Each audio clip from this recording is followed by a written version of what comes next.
Kā degvielas piedevas uzlabo jūsu automobīļa motora darbību? Jau vairāk nekā 100 gadu ar kravas un viegliem automobīļiem cilvēki ir brīvi un mobīli. Jebkurš automobīlis, piemēram Ford T modelis, varēja izmantot dažādu degvielu, piemēram benzīnu, etanolu un pat petroleju. Taču gadu desmitiem ritot, pasažieru automobīļi kļuva arvien sarežģītāki, lai atbilstu izmaiņām noteikumos par izplūdes gāzēm, uzlabotu degvielas patēriņu un atbilstu pircēju prasībām par automobīļa veiktspēju. Pašlaik motoriem ir daudz sarežģītāka uzbūve. Mūsdienu motori iekļauj daudz komplicētākus inžektorus, katalizatorus un datordiagnostikas sistēmas. Tādēļ nav pārsteigums, ka mūsdienu krietni sarežģītākajām komponentēm nepieciešamas smalkākas degvielas. Droši vien esat kādreiz aizdomājies, vai visas degvielas ir vienādas? Nav, ne pat tuvu tam.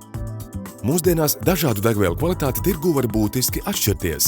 Tādēļ tas nav nekāds mīts, ka augstas kvalitātes benzīns tik tiešām dod vērā ņemamu un izmērāmu labumu, un tas tiek sasniegts ar degvielas piedevu zinātnes palīdzību. Lai labāk saprastu degvielas piedevu lomu un nozīmīgumu, apskatīsim parastu motoru darbībā. Piedevas sāk darboties jau tad, kad degvielas tvertnē tiek uzpildīts labas kvalitātes benzīns, nodrošinot degvielas stabilitāti, kas ir nepieciešama mūsdienu automobiļos, un aizsardzību pret koroziju.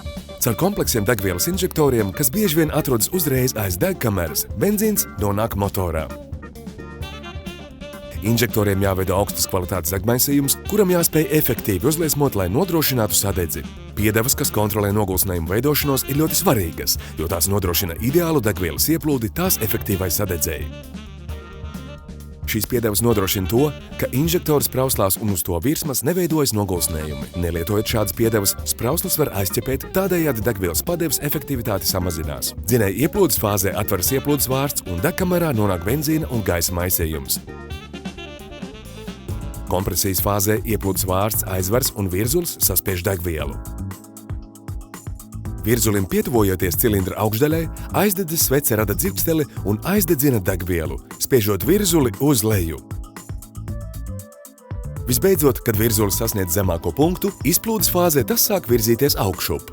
Atvers izplūdes vārsts un sadegšanas gāzes tiek izvadītas caur izvadu kanālu.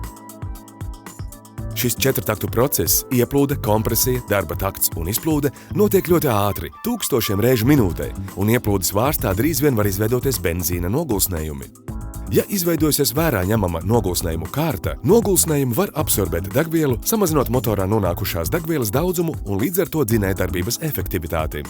Taču augstas kvalitātes benzīnā esošās nogulsnējumu kontroles piedevas noņem nogulsnējumus un novērš to rašanos, tādēļ vārsti un inžektori darbojas kā jauni.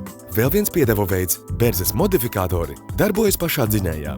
Šīs piedevas samazina enerģijas zudumu 4-taktu procesā, kas var rasties dzinēja kustīgo metāla daļu berzes dēļ.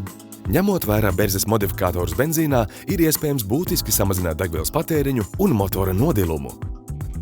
Galu galā, lai arī mūsdienu automobiļus joprojām darbina 4-taktu motori, pasaule ir ļoti mainījusies, un degvielas piedevas ir mūsdienu motoru turpmākās attīstības atslēga.